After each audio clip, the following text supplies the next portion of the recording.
गांव के एक छोर पर, जहां मिट्टी की गलियां बरसात में कीचड़ बन जाती थीं और बच्चों की हंसी हवा में घुली रहती थी, वहीं रहता था राजू, एक दुबला-पतला, साधारण सा लड़का।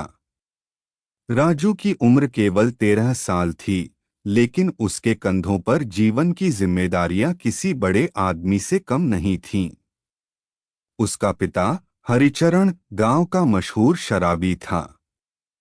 सुबह से शाम तक नशे में धुत होकर गलियों में गिरा रहता। घर में माँ थी, जो दूसरों के खेतों में मजदूरी करती थी, ताकि किसी तरह 2 वक्त की रोटी जुट सके। राजू अक्सर अपने पिता को देखकर सोचता, क्या मेरी जिंदगी भी ऐसी ही होगी? पर फिर अपने दिल में एक आवाज उठती, नहीं, मैं कुछ अलग करूंगा। मैं खुद पर यकीन रखूंगा। पहला चरण, साधारण दुनिया, ऑर्डिनरी वर्ल्ड। राजू का दिन सुबह 4 बजे शुरू होता। पहले वह पास के कुएं से पानी लाता, फिर माँ के साथ खेत में मदद करता, और उसके बाद स्कूल जाता। अक्सर बच्चे उसका मजाक उड़ाते, तेरे बापू तो शराबी हैं, तू क्या करेगा जिंदगी में? राजू मुस्कुरा देता, पर भीतर उसका दिल चुपचाप जल उठता था। वह जानता था कि गरीबी और अपमान उसकी नियति नहीं है, बस एक परीक्षा है। एक दिन उनके गांव में एक शिक्षक, श्री वर्मा जी, का तबादला हुआ। वर्मा जी न केवल पढ़ाई में अच्छे थे, बल्कि वे बच्चों को जीवन के सबक भी सिखाते थे। एक दिन उन्होंने कक्षा में पूछा, कौन कौन बड़ा होकर कुछ बनना चाहता है? सबने हाथ उठाए, लेकिन राजू चुप रहा। वर्मा जी ने उसे देखा और पूछा, तुम क्यों चुप हो, राजू? राजू बोला, सर, मेरे घर की हालत ऐसी नहीं कि मैं कुछ बन सकूं। वर्मा जी मुस्कुराए और बोले, बेटा, हालात कभी किसी को रोक नहीं सकते, अगर इंसान खुद पर विश्वास रखे। याद रखना, जो खुद पर भरोसा करता है, वही दुनिया बदलता है। ये शब्द राजू के दिल में जैसे अंकित हो गए। तीसरा चरण, परीक्षा की राह, रोड ऑफ ट्रायल्स। उस दिन से राजू की जिंदगी बदलने लगी। वह खेत से लौटकर रात को देर तक पढ़ता। कभी कभी मिट्टी के तेल की कमजोर रोशनी में किताबें पढ़ते पढ़ते सो जाता।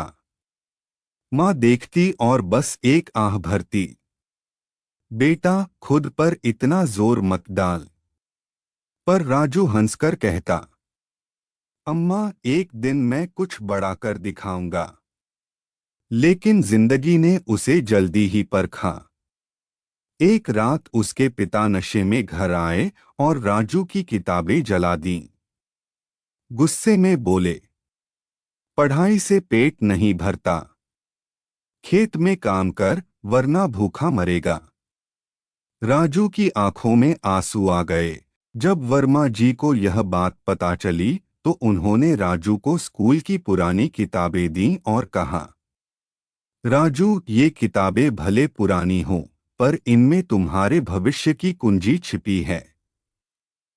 राजू ने किताबों को ऐसे थामा जैसे कोई सिपाही तलवार थामता है। अब वह न केवल मेहनत करता, बल्कि गांव के बच्चों को भी पढ़ाने लगा, ताकि खुद की प्रैक्टिस भी होती रहे और उन्हें मदद भी मिल सके। धीरे धीरे उसका आत्मविश्वास बढ़ने लगा। पांचवा चरण, सबसे बड़ी परीक्षा, दी ऑर्डियल। स्कूल में जिला स्तर की परीक्षा होने वाली थी। यह परीक्षा उस बच्चे को छात्रवृत्ति दिला सकती थी, जो सबसे अच्छा प्रदर्शन करे। राजू के लिए यह सिर्फ परीक्षा नहीं थी, यह उसके भविष्य का दरवाजा था। लेकिन परीक्षा से एक दिन पहले उसके पिता फिर नशे में आकर झगड़ा करने लगे। घर में तोड़फोड़ मच गई।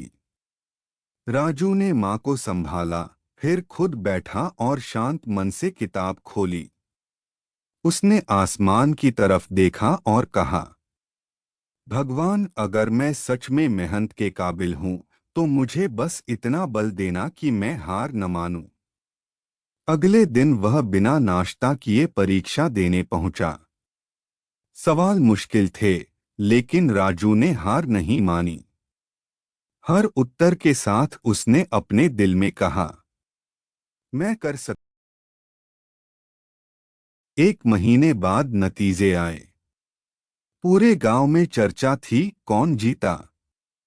वर्मा जी स्कूल आए और सबको इकट्ठा किया। फिर मुस्कुराते हुए बोले, पहला स्थान गया है हमारे राजू को। गांव तालियों से गूंज उठा। राजू की आंखों से आंसू झर पड़े, लेकिन इस बार खुशी के थे। उसकी मां ने उसे गले लगाया और कहा, बेटा, तूने आज साबित कर दिया कि इंसान अपनी किस्मत खुद लिखता है। राजू को छात्रवृत्ति मिली। वह शहर जाकर आगे की पढ़ाई करने लगा।